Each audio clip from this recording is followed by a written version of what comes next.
이기 때문에 기억 회상이 안 되지만 알츠하이머 병과는 구별이 되게 이분들은 나중에 생각이 납니다. 네, 그리고 신경 검사 또는 뇌 영상 검사에서 이상이 있다는 그 근거가 되는 소견이 나타나죠. 예. 또 다른 치매의 종류로서 전두 축두엽성 네, 치매라는 게 있다는데 네, 이것은 어떤 질환입니까? 네. 에, 이 병은 제가 이렇게 진료실에서 의외로 그 진단을 많이 내리게 됩니다. 근데 이 전두축두엽성 치매라는 것은 전두축두엽 퇴행에 의한 치매다. 이렇게 이야기를 하는데요. 뇌의 전두엽과 축두엽에만 국한이 돼서 이 화면을 보시면 이 피크체라는 그런 그 뇌세포를 파괴하는 병적 단백질이 전두축두엽에만 침착이 돼서 전두축두엽을 위축을 시키는 이런 퇴행성 뇌 질환입니다. 그래서 이 CT 사진을 보시면 이 측두엽과 이 전두엽 이 부분만 이렇게 위축이 온 특징적인 소견을 보이는데 이 환자들 임상적인 특징이 상당히 흥미롭습니다. 이 부분에 관련된 기능만 떨어지기 때문에 굉장히 고집이 세고 화를 잘 냅니다. 그리고 똑같은 말이나 행동을 하루 종일 되풀이하고요. 또는 욕구 조절이 안 되기 때문에 굉장히 식탐이 세어진다거나 또는 부적절한 성적 행동을 보인다거나 하는 그런 것들이 특징적입니다. 예. 그 파킨슨증 하면은 이제 손을 좀 떨고 걸음을 비틀거리는 증상을 파킨슨증이라고 보통 이야기를 하는데요. 네, 이런 파킨슨증을 보이는 치매도 있다고 하던데요. 어떤 네, 것들이 있습니까? 네. 파킨슨증을 보이면 흔히가 파킨슨병이다 이렇게 생각을 많이 합니다. 근데 실제 파킨슨 증상을 일으킬 수 있는 원인 질환은 한 50여 가지가 되고요. 그 중에서 이제 대표적인 것이 파킨슨병입니다. 파킨슨병은 파킨슨 증상을 일으키는 그 병 중에 한 가지입니다. 그런데 물론 파킨슨병도 치매를 일으킬 수가 있죠. 그런데 더 많은 것은 루이체 병에 의한 치매이고요. 또는 드물게는 진행성 핵상마비 이런 것들도 치매를 일으킬 수 있습니다. 예. 파킨슨병에 의한 치매는 어떤 특징들이 있습니까? 네네. 파킨슨병이라 하면 이 화면에 보시면 이게 이제 중뇌고요. 뇌에서 뇌줄기에 있는 중뇌라는 것인데 이 중뇌의 가운데 부분을 보시면 까만 부분이 있습니다. 여기를 흑질이라고 그러는데요. 이 흑질에서 우리 몸을 떨게 하지 않는 도파민이라는 물질을 만들어서 바로 위에 있는 기저핵으로 보내주게 되어 있습니다.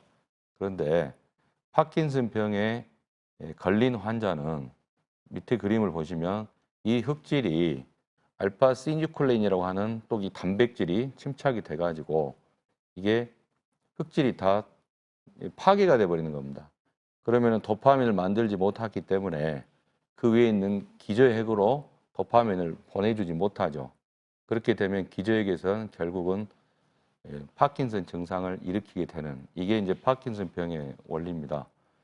그런데 이 병은 실질적으로 많이 드물고 또 파킨슨 증상이 선행이 되고 몇 년이 지나서 치매가 발생이 되는 것이 이 파킨슨병으로 인한 치매의 특징입니다. 예. 누이츠병에 의한 치매는 어떤 특징이 있습니까? 네, 루이체병에 의한 치매는 실은 알츠하이머 병 다음으로 흔한 병입니다. 그래서 이 루이체병에 대한 관심을 좀 가질 필요가 있습니다. 파킨슨 증상을 보이고요. 또 뭐 벌레가 보인다 이런 환시 증상을 보이고 선망처럼 증상이 좋았다 나빴다 하는 기복이 있고요. 파킨슨 병이 발생하고 1년 이내에 치매가 동시에 발생하는 것이 그 경과의 특징입니다. 또 65세 이전에 발병하는 경우가 더 많고요. 여자에도 발생을 하고 진행이 굉장히 급속도로 나빠집니다. 뭐 되게 이런 점들이 특징이죠. 예. 그러면은요, 또 마지막으로 진행성 핵상마비에 의한 치매는 어떤 특징이 있을까요? 네네. 이거는 드물지만 굉장히 특징적인 소견을 보이고 있는데요. 이 진행성 핵상마비라는 것은 이 뇌내의 기저핵, 그 운동을 담당하는 기저핵, 그리고 그 밑에 뇌관부에 어떤 병적인 퇴행이 일어나서 운동 장애하고 인지 기능 장애를 일으키는 퇴행성 뇌 질환입니다. 그래서 이 뇌관부의 퇴행이 일어남으로 인해서 안구 운동을 조절하는 중추에 손상을 일으켜 가지고 눈이 이 좌우로 또는 위아래로 움직이지 않습니다. 초기에는 위아래로 눈이 움직이질 않습니다. 그리고 이 파킨슨 병과는 반대로 몸이 뒤로 제껴지고 고개가 뒤로 제껴집니다. 그러면서 목이 굳어서 목 근육이 굳어서 음식을 잘 못 삼키게 됩니다. 이렇게 굽고 눈을 내려뜨지 못하고 이러니까 또 잘 넘어집니다. 그러한 점들이 특징입니다. 예. 파킨슨 증상을 나타내긴 하지만 이제 자세가 조금 다르겠네요. 예. 예, 알겠습니다.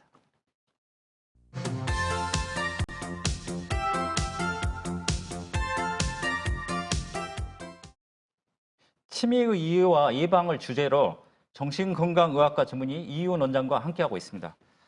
원장님, 이제 치매의 종류, 그다음에 각 그 원인 질환별로 특징 이런 걸 알아봤는데요. 네. 치료에 대해서 이야기를 이제 해주셔야 될 것 같거든요. 네. 예. 치료 방법에는 어떤 것들이 있습니까? 네. 화면을 보시면 모든 병이 다 그렇듯이 그 치매 치료 기본은 수면이라든가 식사, 위생 관리와 같은 기본적인 요양 관리가 가장 중요합니다. 이거를 기본으로 하고요. 어떤 약물 치료를 하기 전에 반드시 약을 쓰지 않는 어떤 행동요법이라든가 작업요법들이 병행이 돼야 됩니다. 그리고 약물요법은 인지기능 개선제는 초기에서부터 써야겠지만 다른 그 행동 장애라든가 이런 약물들은 되도록 자제를 하되 꼭 필요한 경우에는 최소량을 쓰는 것이 좋고요. 그 외에도 요양보험 제도가 이제 생겼으니까 가정방문이라든가 주간보, 요양원 이런 그 요양 서비스를 잘 활용하는 것도 중요하고요. 그다음에 환자를 돌보는 가족들은 이게 장기적인 질환이기 때문에 지치지 않도록 휴식을 취하면서 자신을 잘 관리하는 것도 중요합니다. 예. 치매는 치료되지 않는다는 인식이 굉장히 널리 퍼져 있는 것 같은데요. 네, 정말 완치할 수 없는 겁니까? 그렇진 않습니다. 화면을 보시면 치매 치료 완치율은 치매는 한 15% 정도는 완치될 수 있습니다. 예를 들어서 갑상선 기능 저하증이라든가 뇌수종이라든가 이런 질환들은 빨리 발견하면 바로 좋아질 수가 있습니다. 두 번째로 혈관성 치매의 경우는 이것도 마찬가지로 조기 발견하면 예방할 수도 있고요.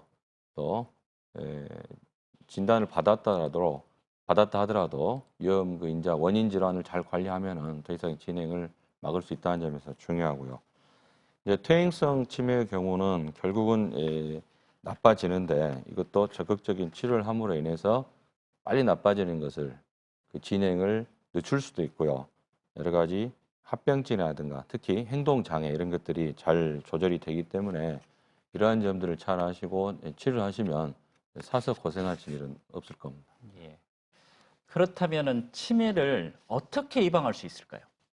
네, 사실 그 영국 이야기도 말씀을 드렸습니다마는 이게 이제 얼마나 관리를 잘 하냐에 따라서 24% 정도 줄일 수 있다라고 했고 또 제가 말씀드린 대로 치매는 30-40% 예방할 수 있다 이런 말씀을 드렸는데 따라서 이러한 치매 예방법을 잘 알고 실천을 하는 것이 사실 굉장히 중요합니다. 또 치매에 걸리신 분들도 마찬가지입니다.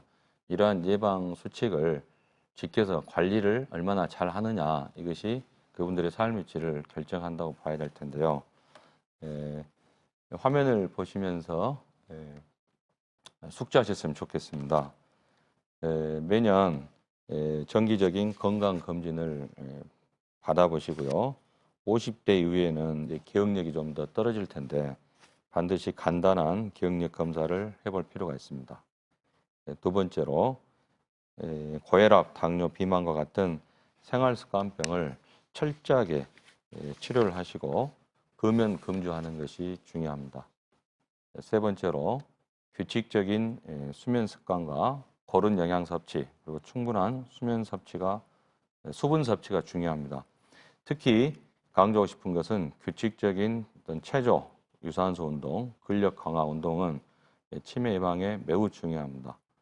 그리고 운동과 함께 오후 감각을 통해서 좋은 자극들을 느끼고 긍정적으로 말하고 행동하는 것은 뇌세포가 실제로 발달이 되고 치매 예방에 중요하고 또 가족 중에서 어떻게 하는 것이 치매 어떤 진행을 막는데 도움이 되냐 이런 질문을 많이 하시는데요.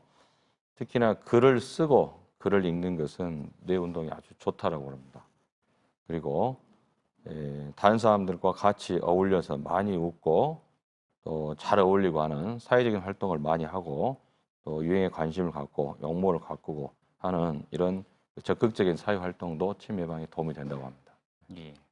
이제 가족이나 간병인 입장에서는 네, 치매 환자 행동 장애가 굉장히 곤혹스럽게 하는 일일 것 같은데 그렇습니다. 예, 어떻게 해야지 올바르게 대처할 수 있을까요? 네네.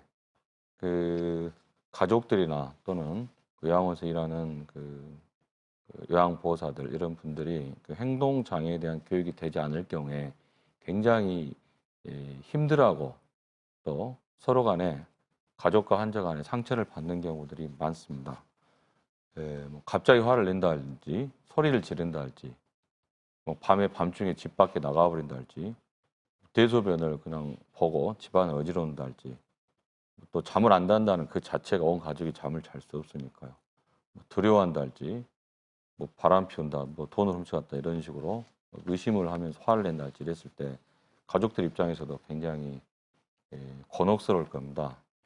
그럴 때는 당황하지 마시고 구체적으로 방금 말씀드린 것처럼 환자가 어떠한 행동을 보이는지 이거를 관찰하는 게 중요하고요. 그 다음에 그 원인이 무엇인지 혹시 몸이 아파서 그런 것은 아닌지 이런 것을 잘 살피는 것이 굉장히 중요하고요. 또 주변의 환경 예를 들어서 뭐 캄캄하다든가 뭐 너무 시끄럽다든가 또는 환자가 어떤 소화할 수 없는 어떤 프로그램을 한다든가 이랬을 때 환자는 갑자기 소리를 지른다든가 이런 예, 어떤 패닉 현상이랄까요? 이런 걸 보일 수가 있는데요. 결국은 그 언어적인 의사소통에 장애가 있긴 합니다만 중요한 것은 비언어적인 의사소통을 하는 것이 굉장히 중요합니다.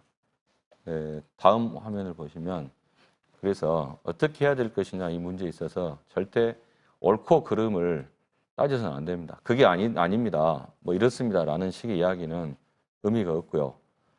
가능하다면 왜 그럴 것인지 원인을 파악하고 우리가 어떻게 그분들을 대하느냐 또 환경을 어떻게 그분들한테 적절하게 맞춰줄 것이냐 이런 것들이 사실 중요하죠. 네. 예. 치매의 약물요법에는 어떤 것들이 있을까요? 네. 그 치매에 대한 약물요법은 대개 한 세 가지로 나눠서 말씀드릴 수 있는데요. 그 인지 기능을 개선시키는 인지 기능 개선제 그리고 여러 가지 행동 장애를 조절하는 그런 행동 장애를 조절하는 약물 그리고 원인이 될 수 있는 그런 내과적인 질환을 치료하는 그런 여러 가지 약물들로 들 수가 있겠습니다. 예.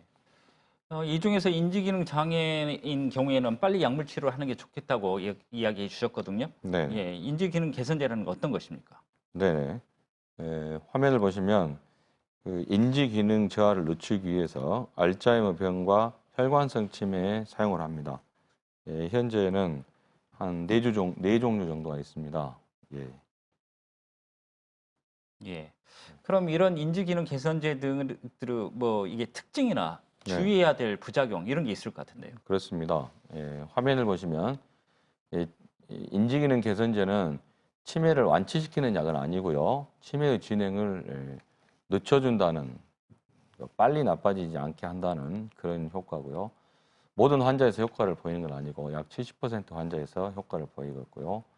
또 한 네 가지 종류의 약이 있다고 말씀드렸는데 그 약마다 그 효과를 보이는 개인의 차이가 있습니다. 그래서 그걸 좀 골라서 쓸 필요가 있고요. 그다음에 잘 맞지 않는 경우에는 매스컴이라든가 물음변을 볼 수도 있기 때문에 드물긴 합니다만 이런 것도 잘 관찰해 볼 필요가 있습니다. 그리고 어떤 약을 한 6개월 정도 사용했는데 좋아지지 않는다라고 했을 때는 다른 약으로 바꿔볼 필요가 있고요. 또 부작용이 심한 경우에는 물론 또 다른 약으로 바꾸어서 사용해 볼 필요가 있습니다. 예. 이제 행동장애가 그 가족이나 간병인들에게 굉장히 이제 곤혹스럽게 하는 일이라고 이야기해 주셨거든요. 네. 이런 경우에 어떻게 약물 요법을 시행해야 됩니까? 예, 예. 이거는 이제 증상에 맞춰서 약을 쓰는 겁니다. 화면을 보시면 망상이나 뭐 환시 이런 거 있을 때 항정신제를 적절히 사용해주면 그런 게 사라집니다. 또 우울한 경우에는 항우울제를 사용할 수 있고요. 불안한 경우에는 항불안제, 그리고 어떤 공격적인 말이나 행동을 보일 때는 항공격제를 사용하고요. 잠을 못 주무신다든가 자주 깬다거나 또 뭐 수면 중에 목류병처럼 어떤 행동을 한다든가 이럴 때도 적절한 수면제를 사용해주면 행동 장애는 잘 조절이 됩니다. 예. 치매 환자의 행동장애는 의외로 잘 조절이 된다고 이야기해 주셨는데 네. 구체적으로 어떻게 치료를 합니까? 에, 앞서 말씀드린 대로 약물 치료가 효과적이기는 합니다만 먼저 그 심하지 않을 때는 비약물학적인 행동요법이라든가 작업요법 이런 것들을 시행하고 또 그 대처하는 가족들이 교육을 받아서 잘 대응을 하는 거 이런 것들이 중요합니다. 그리고 신체적인 어떤 그 병이 있어서 그런 건 아니지. 예를 들어서 뭐 변비가 있는데 그거를 뭐 행동장애 조절한다고 약을 먹인다 이런 것은 넌센스죠. 그래서 뭐 변비가 있는지 또는 어디 배가 다른 데 아픈 데가 없는지 또는 무슨 욕창이 있는